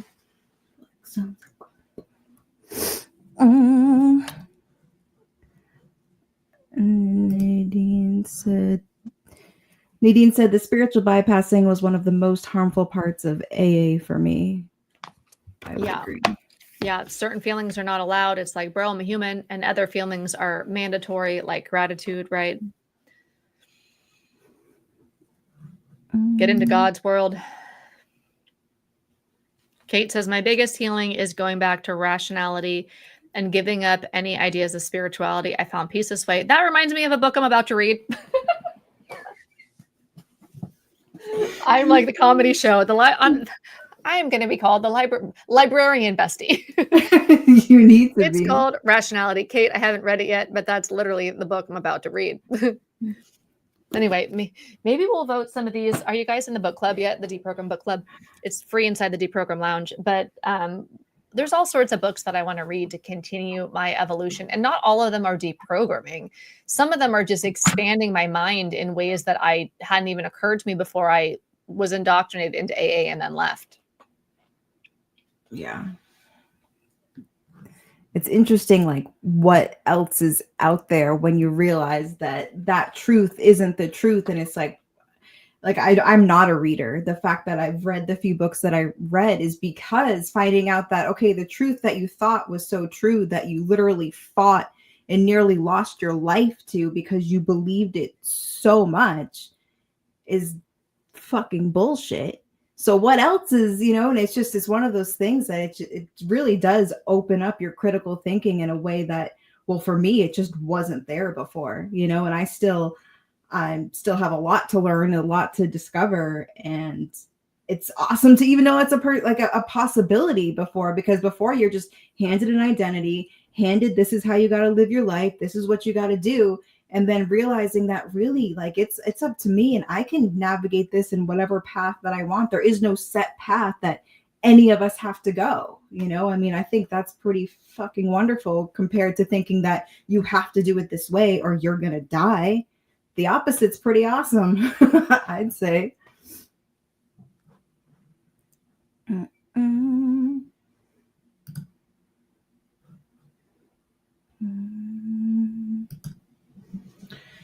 Downtown Tasty said, cults notoriously indoctrinate vulnerable people. Who is more vulnerable than someone getting sober? I would have to agree, especially just from what society makes us think that we are and like what we think that we are when we're walking into those spaces. It's wild. What is crazy town? Kate, in the comments, let me know where. This part I didn't memorize, but I read it yesterday from something that Kate sent, which was Charles Towns of Towns Hospital, where Bill got sober 91 years ago today, allegedly had the spiritual experience. I believe what he wanted to do, and he passed a law, like he was trying to like pass like legislation that ended up being changed. I believe what he wanted to do is he wanted to take drug addicts and Kate, help me out what he wanted to put them to death. Is that what it was? He wanted to segregate them and like kill them. Something totally in like bananas and backwards. So maybe Kate can help me or whoever read that yesterday. I don't know if anybody else read that.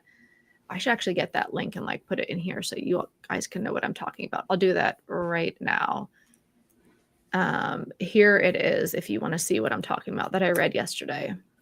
And if you go in there, if you look up that there's a book that's mentioned in there, I went through and you can read it for free because it's in the preview on Amazon. The pages about the Towns Hospital. It's like horrifying. Yeah. I'll have to check that out. I haven't seen that. But yeah, cults notoriously indoctrinate vulnerable people. Who is more vulnerable than somebody getting sober? So something that I really, really don't like, and I understand it because I have so much empathy for the perspective of an AA believer because I was one. I get it. I can see it. I know where you're coming from. I get the vibe. I can catch the vibe. But there's this idea that seems to be like, some of the AA ideology is like invisible, right? It's not explicitly said, but it kind of goes without saying, although your sponsor might say it directly to you. And there's this idea that it's okay to lie to the newcomers. It is okay to like do things harmful to the newcomers for their own good. It's a cult principle of the ends justify the means. Even yesterday on Instagram, or I saw it this morning, I got some really bananas backwards comment. And I'm like, I get why this person is saying this. And I think this is so harmful. So this person says, and I think that they're like agreeing with me for the most part in like my about AA is harmful. They said, a person's thinking on day one probably shouldn't be trusted, but with time and some work on yourself, you will absolutely trust yourself to do right. The idea that it's okay to ever tell anybody that they can't trust their thinking, I don't agree with that. Like, under what world are you living where you think you know better than somebody else and that you can lie and coerce them because it's for their own good? That's a cult world. Like, that's not like a fair opinion of like a vulnerable person, that you need to be the authority on them when when you yourself are a random person in a church basement. Right. Now, there are non-harmful paths to recovery, like in Sinclair method. You don't have to believe anything. You take a pill an hour before you drink. You don't have to believe any outdated ideologies. Nobody is superior to you. And you can get professional advice from your doctor. And I know not always all doctors know all the things or are, without, they're not perfect, right? But the idea that it's okay as a random church basement goer that you get to lie or coerce or manipulate new vulnerable people because you believe it's for your own good, I don't buy that. I mean, I think that's a common way of thinking, that it's okay to just do whatever you need to do to the newcomer because it's for their because you know better than them. And it just feels very arrogant and harmful and disgusting to me, honestly. Okay, well, it's all in the name of, they do it in the name of saving their life, and that the whole like your best thinking got you here, that you have this broken thinking. I mean, that is the common thought is that when somebody walks in those rooms, they have nothing to offer other than the reminder of the beginning of what it's like for the rest of us, right? Otherwise, like what they say, they until they've worked the steps, they have nothing to bring to. In a lot of spaces, you know, not all 12-step groups are the same, but in the places I was, they had nothing to offer. That was, everybody thought that, and it is gross, you know. I mean, it's but that is the culture. Is that, what is it, take the cotton out of your ears and put it in your mouth? I mean, how many slogans, I'm sure there's multiple slogans that basically insinuate all Yeah. of that. Sit down, shut up, and listen. If you doubt the program, it's proof of your disease. You're Yeah. not allowed to doubt. You're not allowed to question. You're not allowed to think. You're not allowed to even be intellectual. You're not allowed there, and that's okay because it's for your own good. And to even be in the mentality of it's okay to tell you you can't trust your thinking, cotton at it, you don't get to talk, you don't get to answer questions. If you don't think you have a problem, that's proof of your problem. All of that to me is incredibly abusive. It's incredibly abusive. But there's the cult mentality of, yeah, it's for your own good. The ends justify the means. I'm saving lives, therefore this is okay. Right. So the people doing the harm don't even recognize the harm that's being created or that they are facilitating it. Yeah, and it's that hard ass culture too. Like you're supposed to kind of be rough and tough because, you know, it's that mentality that addicts, they get enabled, all that stuff. And I don't mean to use the word addicts, but I'm just using their language. The that mentality is that they don't know anything and that you have to be rude to them because they're going to try and take advantage of you, because that's what they do. Like there's this whole persona that once you walk in those rooms and you are one of them, they think they know everything about you and that you have these manipulative ways, and it's, you're given an entire personality when you walk in there. You're given an entire identity. Like when I was in my early 20s, that became everything that I was everything that they told me I was. You know, Yeah. I had no time to develop my own personality. Can we just kind of pop quickly through all the comments? Yes, I don't know where I lost. I wish we were both able to drive so that I could put them on too. I think Bob says, I hate that somehow those people think Bill created doing an inventory or apologizing or any of the other things people have been doing for so many years. 100% they're religious steps. And there's nothing wrong with religion or religious steps, to be clear. I'm not suggesting that the steps are wrong or bad. They're just not for alcohol recovery. They're for religion. Like, I just want that to be clear. Informed consent, you are going to a religion. This is a religious program. It's religious conversion. It is not recovery. It's not modern science for addiction recovery. Blue Butterfly says, or that because we drank alcohol too much at some point, we need to have a program that forces us to do these things. Exactly. You make up an identity. I'm an alcoholic. I'm forever an alcoholic. Therefore, I need to forever subjugate myself to this oppressive system of Alcoholics Anonymous. Katie Ann Alex plus dog says, that's so true, Tara. Nothing to offer. I've been in that position so much, relapse, etc. And it's such a horrible, powerless position. It is. I mean, you're already feeling like shit, and then they beat you down and make you feel even worse because they love you. Don't worry, it's all out of love. Nadine said, when I questioned, it was just my disease trying to kill me, fear-mongering, indoctrination to submission. Yeah, we get manipulated into submitting. And anytime we ask a question, well, me and Nadine, when I ask questions, I was told that was my denial. And stop trying to be smart. You can't outthink it. And you just need to basically do it. And subjugate your will, your life, your thinking, your time, all of it to the cause. Harry says, good news. AA membership has dropped 20%. while the population has increased by 30%. In short, to quote the 12 and 12, AA's death warrant has been signed. Kate says, Towns of Towns Hospital also helped draft the 1914 Boykin Act. Tara, look it up because it is against harm reduction. Yeah. I definitely will. Yeah. I definitely will check it out. Blue Butterfly. Sorry, I took a hit off camera. Blue Butterfly said, "You are guilty the second you walk into the rooms." 100%. Tony says, if only therapists, doctors, and courts would actually research AA in the big book before they send someone to this rubbish. 100%.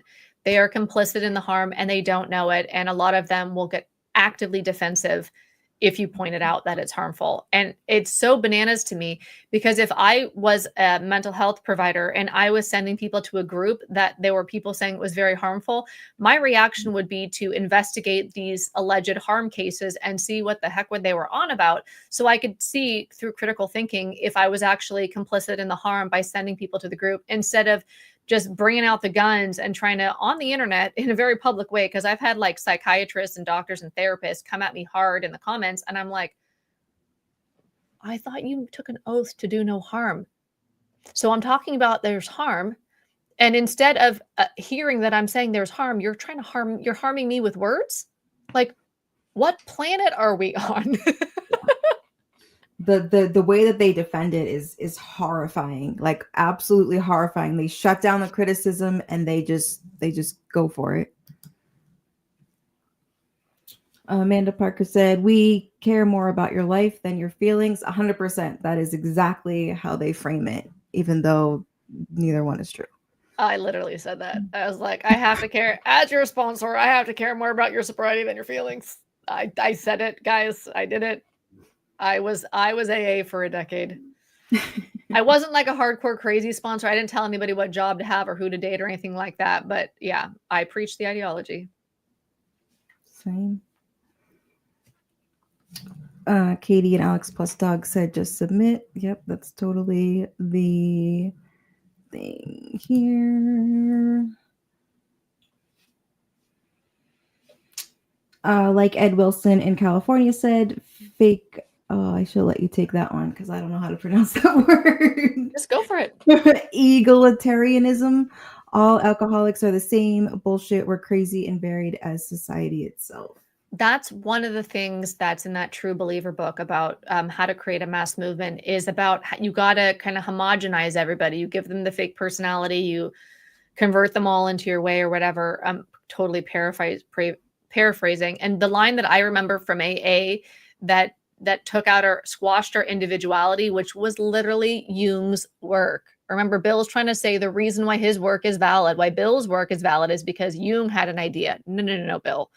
Jung's work was all about individuality. And when I got to AA, they were saying garden variety drunk or terminal uniqueness.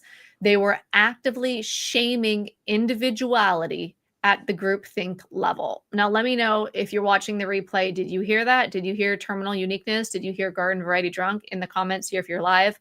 Like, they're actively shaming individuality. Yeah, it's insane. It's literally insane.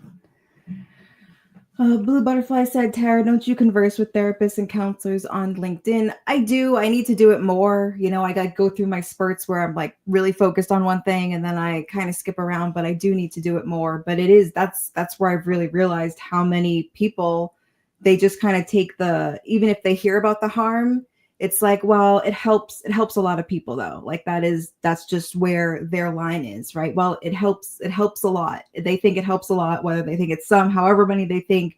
The fact that in their mind it helps, that's enough, and they don't need to hear about the harm, because in their mind, you know, the harmful spaces can be everywhere. They don't take the time, in my opinion, obviously some of them do, they don't take the time enough to listen to what the harm is, you know, like they just don't.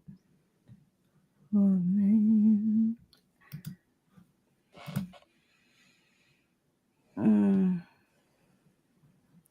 Yeah, Kate said, "For Catholics, we are born with sin. For AA, we walk into the rooms with sin."